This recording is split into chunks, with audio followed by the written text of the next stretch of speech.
इस सत्र की विशेषता आप जानते हैं, दूर से, जैसे हमने कहा वो काशी से, बनारस से आए हुए विद्वान के मुंह से आप भाषा की, संस्कृति की विशेषता को सुनने जा रहे हैं। और सत्र की एक और विशेषता है कि हमारा हिंदी परिवार जो है, आप जानते हैं गौरवशाली परंपरा हमारे हिंदी परिवार की है। और इस परिवार से 3 प्रोफेसर्स जो प्राचार्य के पद पर तिरुवनंतपुरम के विभिन्न कॉलेजों में वहाँ का कार्यभार संभाल रही है।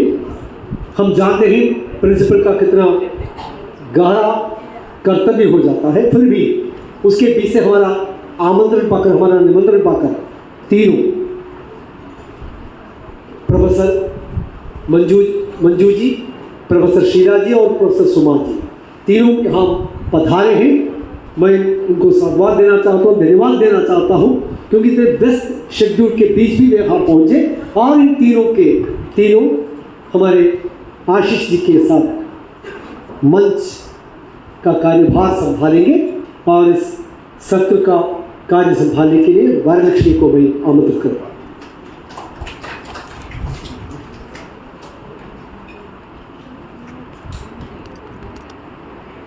अच्छी संस्कृति से लिपटी अच्छी भाषा हिंदी है।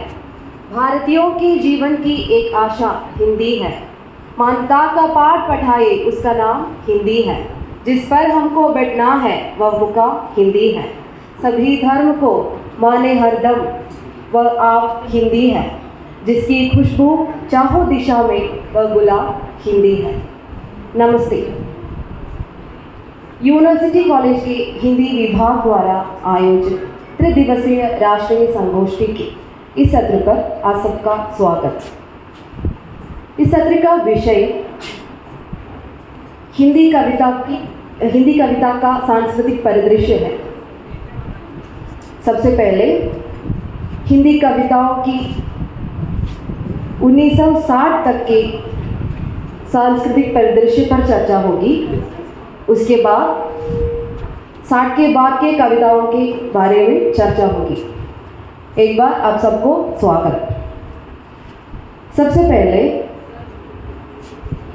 इस सत्र की अध्यक्षा के रूप में यहाँ मौजूद प्रोफेसर मंजू रामचंद्रन जी को मंच पर सादर आमंत्रित करती हूँ।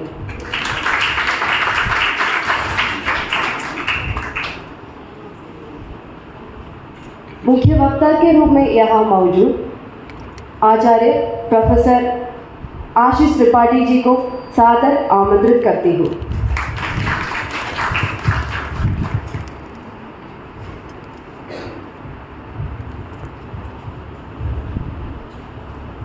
आगे वक्तव्य देने के लिए यहाँ मौजूद professor Suma S ji, professor Sheela Kumari ji, professor B Ashok ji और डॉक्टर गोप कुमार जी, सबको मंच पर सादर आमंत्रित करती हूँ।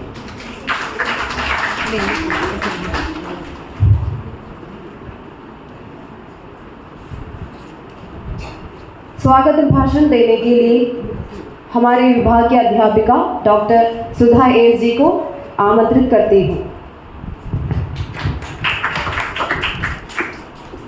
सबको नमस्कार।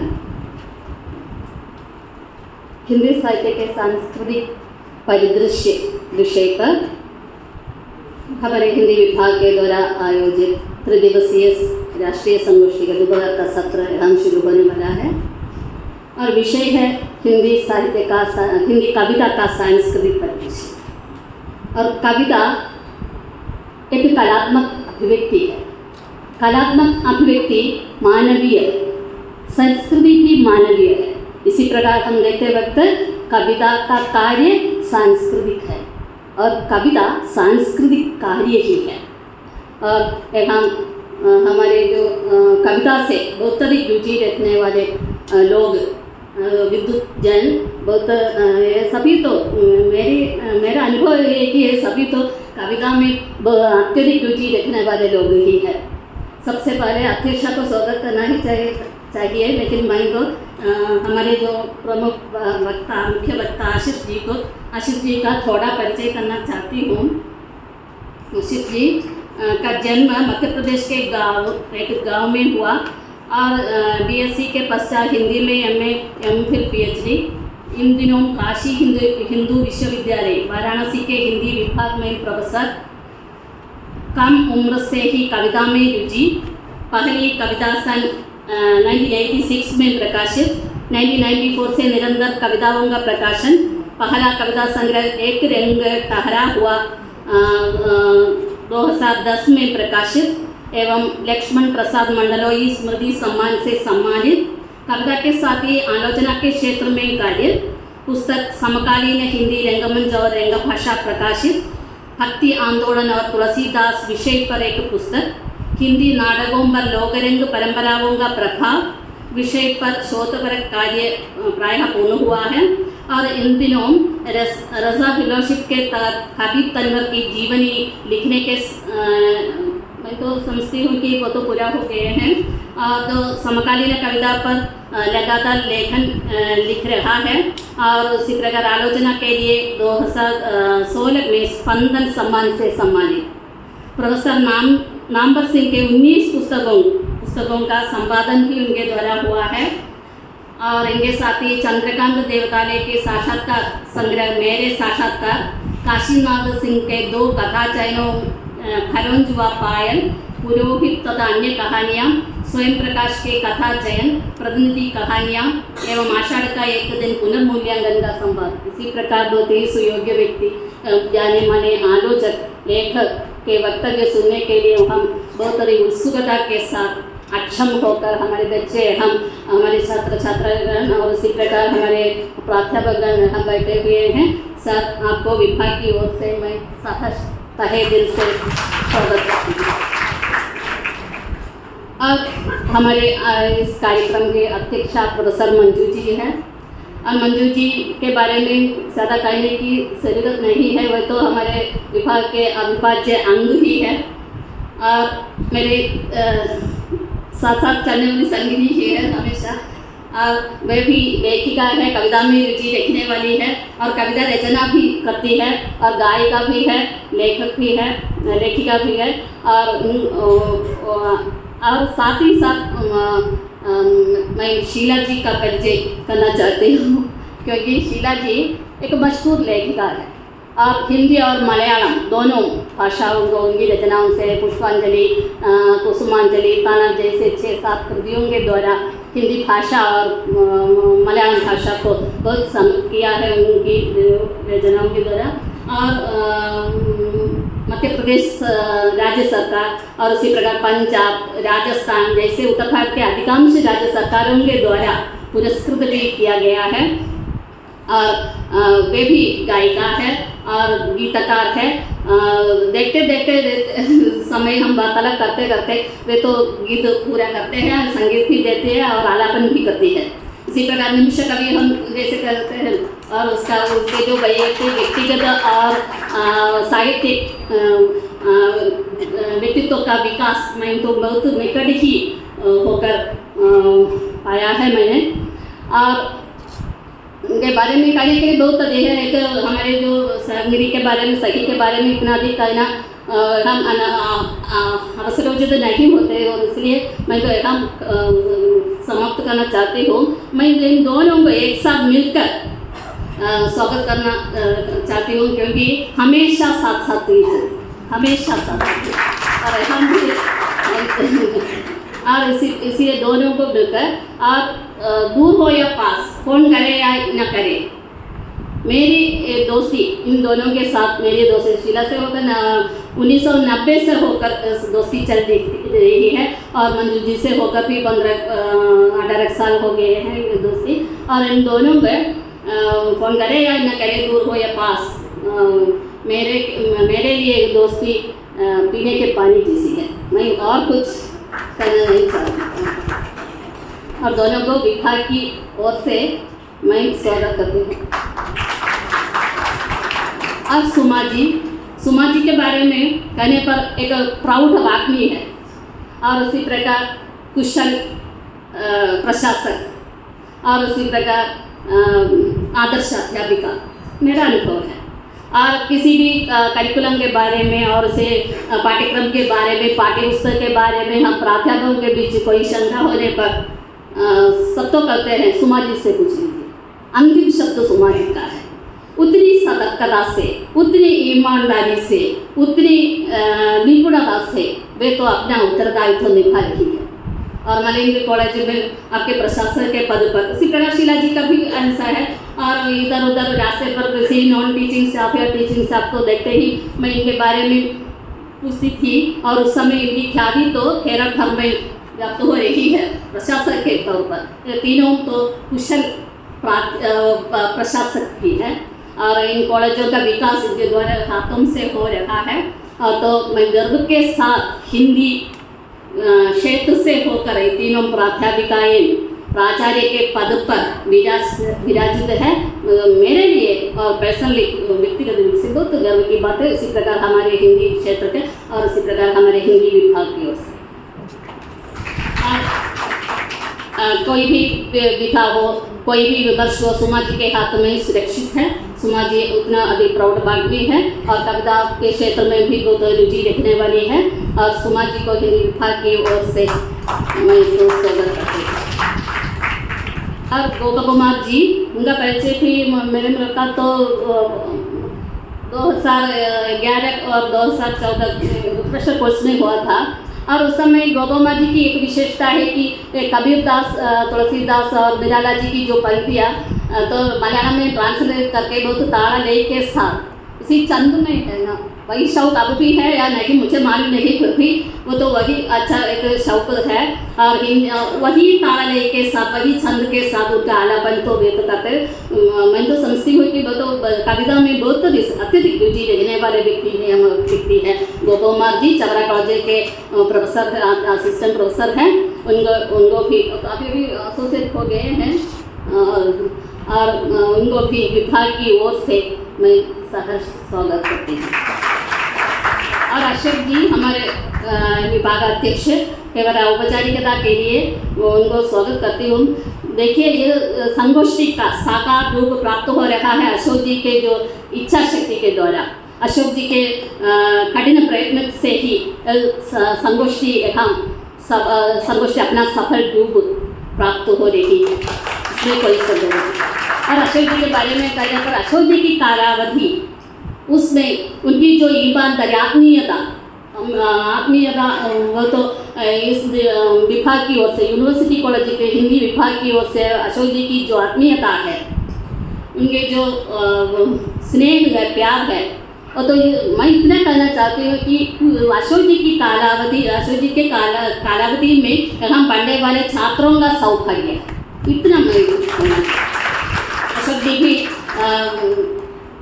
कविता में रुचि रखने वाले व्यक्ति हैं। हमेशा ये कविता का आलापन अनायास ही करते ही कविता की पंक्तियाँ हमेशा सुनते ही रहते हैं उनके भाषण में। और अशोक जी के बारे में कहने पर हमारे हिंदी विभाग के लिए एक हिंदी मेरी जान हमारी पहचान। अशोक जी के बारे में कहने पर उनकी जान है हिंदी, उनकी पहचान है हिंदी कविता, है ना। उनकी कविता उनकी पहचान है, हिंदी कविता उनकी पहचान है। उनके मुँह से नुसरतवाणी से भी हम अनुग्रहित होंगे। और इन सभी हिंदी कविता प्रेमियों को एक बार फिर मैं स्वागत करती हूँ।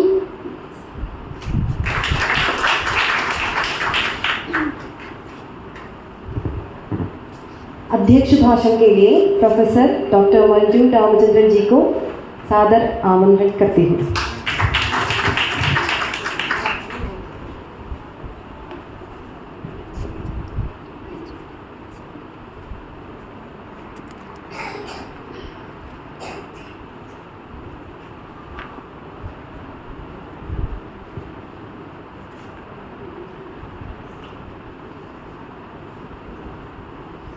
सबको मेरा नमन। आदरणीय प्रोफेसर आशीष त्रिपाठी जी, सुमा जी, अशोक जी, शीला जी, गोपा कुमार जी, परम आदरणीय विनय चंद्रन जी, अध्यापक बंधु, छात्र छात्रा, सबसे पहले मैं इस संगोष्ठी का विषय जो है हिंदी साहित्य का सांस्कृतिक परिदृश्य, इस विषय को चुनने के पीछे जिन जिन का हाथ है, मुझे लगता है डिपार्टमेंट के अध्यापक बंधुओं का ही हाथ है, उनका मैं अभिनंदन करना चाहूँगी। क्योंकि आए दिन संस्कृति की चर्चा साहित्य में हो या समाज में, संस्कृति की चर्चा की अनिवार्यता है। लेकिन ये तो साहित्य की चर्चा बहुत कम हो रही है, वैसे मुझे लगता है। इसलिए भी इस विषय को चुनने के लिए चुनना तो बहुत प्रासंगिक है।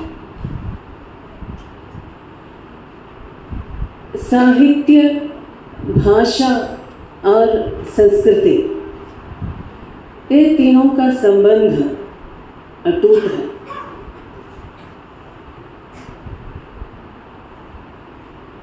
एक तो असल में संस्कृति की अभिव्यक्ति साहित्य में जितनी मात्रा में है, साहित्य के माध्यम से संस्कृति की जितनी अभिव्यक्ति हुई है, उतनी दूसरे किसी माध्यम से नहीं हुई होगी। साहित्य का लक्ष्य ही संस्कृति को उजागर करना है। संस्कृति में संस्कृति की जो अभिव्यक्ति है, समाज में संस्कृति में जो है, हमारे समाज या संस्कृति में जो कुछ है, उसका ही अंकन हमारे साहित्य में होता है। आए दिन ये जो महत्वपूर्ण बात ये भी है कि साहित्य, भाषा और संस्कृति, ये तीनों प्रवाहमय है, जड़ नहीं है। इसलिए भी हमारे समाज में या हमारी जिंदगी में साहित्य के माध्यम से संस्कृति को बरकरार रखना अवश्यंभावी है। और ये साहित्य और संस्कृति एक दूसरे को प्रभावित भी करते हैं। मतलब है कि सांस्कृतिक संवेदना जो है,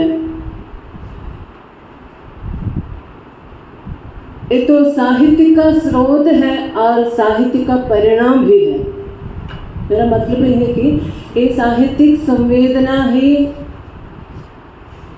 ये तो सांस्कृतिक संवेदना ही साहित्य का स्रोत है और उसका परिणाम भी ये है। ऐसा होना चाहिए, क्योंकि साहित्य का सार, साहित्य अपना सार समाज या संस्कृति, समाज और संस्कृति से ही साहित्य उसका रस लेता है। साथ ही साहित्यिक रचना तो समाज में ही पनपती रहती है, समाज में ही वो तो पोषित होती है, उसका पोषण समाज में ही होता है। और साहित्य का मूल भाव क्या है वो आप सब जानते ही हैं। साहित्य का मूल भाव क्या है, आप बच्चों से पूछते हैं, साहित्य का मूल भाव, साहित्यस्य भाव साहित्य है ना। तब साहित्य का मूल भाव सहित है, जो उसे संस्कृति का वाहक बनाता है। इस प्रकार साहित्य संस्कृति का वाहक बनता है और साहित्यकार अपने परिवेश, अपने आसपास के परिवेश और अपने जीवन अनुभव से, अनुभूत संसार से ही अपने रचनाओं के लिए, चाहे वो कवि हो, नाटककार हो, उपन्यासकार हो, कहानीकार हो, जो भी हो, अपनी रचनाओं के लिए वो तथ्य ग्रहण करते हैं। अपने परिवेश से या अपने जीवन अनुभव से ही वो अपनी रचना के लिए विषय ग्रहण करते हैं और ये जो उसको वो वैसे ही भाषागत करते हैं। मेरा मतलब ये है कि एक रचनाकार अपने परिवेश से और अपनी संस्कृति से विषय ग्रहण करके अपने अनुभवों के माध्यम से वो रचना करते हैं, रचना का रूप देते हैं। इस दृष्टि से देखने पर हमें मालूम होता है कि एक रचनाकार, चाहे कवि हो, दूसरे जो भी विधाएं हैं उसमें रचना करने वाले हो, वो क्या करते हैं, अपनी प्रतिभा के योग से, कार्यत्री प्रतिभा, अपनी प्रतिभा के योग से वो अपने परिवेश से जो कुछ ग्रहण करता है उसको ही अपने रचना के रूप में हमें लाते हैं। इसलिए ही हमें मालूम होता है कि जो भी रचना हम पढ़ते हैं तब जहाँ की रचना हो, वहाँ की संस्कृति, वहाँ के देश काल संस्कृति, ये सबसे हम अवगत हो जाते हैं। इस संगोष्ठी में हमारे इस सत्र का विषय है कविता का सांस्कृतिक परिदृश्य। कविता माने आदिकाल से लेकर आधुनिक काल तक की जो कविताएं हैं और उसके बाद आधुनिक काल में भारतीय युग से लेकर आज तक की, अभी तक की जो भी कविताएं हैं, उन सब में हम संस्कृति का पुट अंश देख सकते हैं किसी न किसी मात्रा में। मुझे लगता है हमें आधुनिक काल की कविताओं के बारे में चर्चाएं होगी और ये आधुनिक काल की कविताओं में भारतीय युग से लेकर जो कविताएं हैं उसमें मुझे लगता है कि द्वितीय कविताओं में सांस्कृतिक कविताएं ज़्यादातर लिखी जाती थी, लेकिन आज तक की सारी रचनाओं में हमारे समाज की झलकते हैं और इसलिए ही उसके साथ साथ हमारी संस्कृति भी झलकती है, वो ज़रूर है। कभी कभी अपसंस्कृति भी झलकती है, वो भी बात है, लेकिन हमारा तो विषय वो नहीं है, संस्कृति के बारे में ही है। और कविता में जो सांस्कृतिक परिदृश्य, कविता का सांस्कृतिक परिदृश्य है, उसके बारे में कहने के लिए महाविभूतियाँ हमारे साथ हैं और विशेषज्ञ रूप में जो पधारे हैं उनके लिए वो बात मैं छोड़ देती हूँ। भूमिका के रूप में इतना ही कहना ही चाहूँगी। अध्यक्षीय भाषण यहाँ पर समाप्त कर रही हूँ और आगे के कार्यभार संभालने के लिए कार्यभार नहीं और वरलक्ष्मी जी आप आमंत्रित हैं।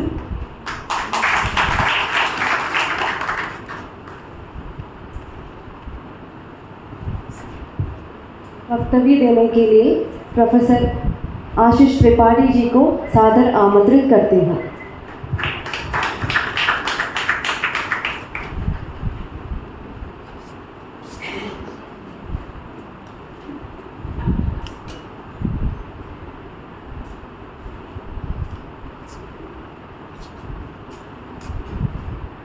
नमस्कार।